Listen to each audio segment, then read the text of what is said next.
Juste vous expliquer un dernier truc, comment réussir, ben, il faut fuir les modes, il faut faire sa propre stratégie, là, pas suivre quelqu'un d'autre. Arrêtez de toujours demander la pépite, la pépite, la pépite.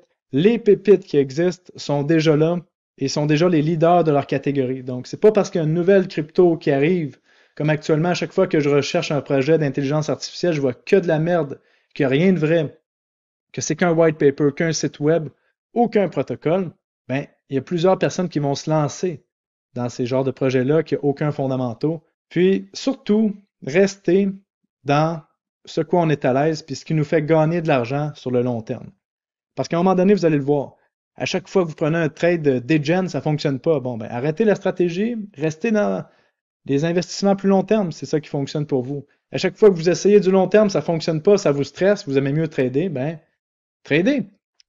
Donc, voici l'évolution de ma stratégie au fil des années. Et moi, j'ai commencé à investir dans les marchés financiers en 2013.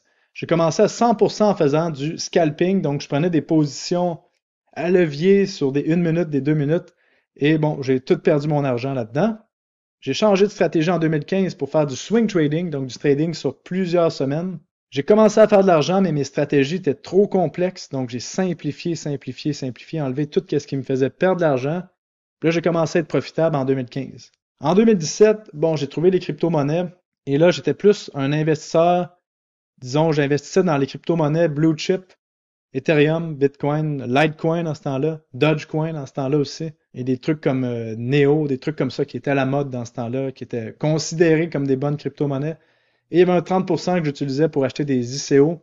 Ça a été payant, mais encore une fois, c'était pas le plus payant parce que j'ai perdu de l'argent dans les moves degen, justement, sur les plateformes d'échange décentralisées. Ether Delta, si vous vous souvenez, en 2017. En 2021, bon, j'ai changé de stratégie. J'étais à 50% un investisseur actif qui choisit ses cryptos et actions spécifiquement parce que là, je comprenais mieux le marché, qui suivait les narratifs. J'avais un 30% degen, 20% trader. Et là, regardez, en 2024, je fais encore plus d'argent qu'en 2021. Je suis 90% investisseur actif. Là, pour les gens qui sont en crypto-recherche, vous le savez, j'ai comme 80% de mon portfolio crypto en crypto et 20% en trading et degen finalement. Mais j'ai aussi un portfolio d'actions. Donc, en général, ma stratégie, c'est 90% investisseur actif qui suit les narratifs, qui choisit spécifiquement ses cryptos et actions. Je suis à 5% trader et degen parce que j'aime ça faire ça, puis je comprends le marché. Puis, chaque fois que je fais une entrée, c'est comme un trader. Vous le savez, souvent quand j'achète un truc, c'est un moment clé. J'achète pas quand il n'y a pas d'action parce que je veux pas perdre de temps avec mon capital.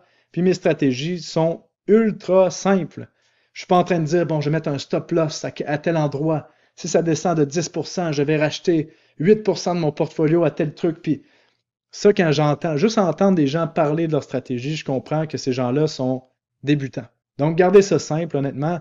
C'est comme au football, là. Si vous essayez de faire une stratégie, là, que vous faites une passe au corps arrière et là, il y a un gars qui court, on va faire semblant de donner le ballon au gars à droite, semblant de donner le ballon au gars à gauche, on va faire semblant de faire une passe, puis ça marche jamais.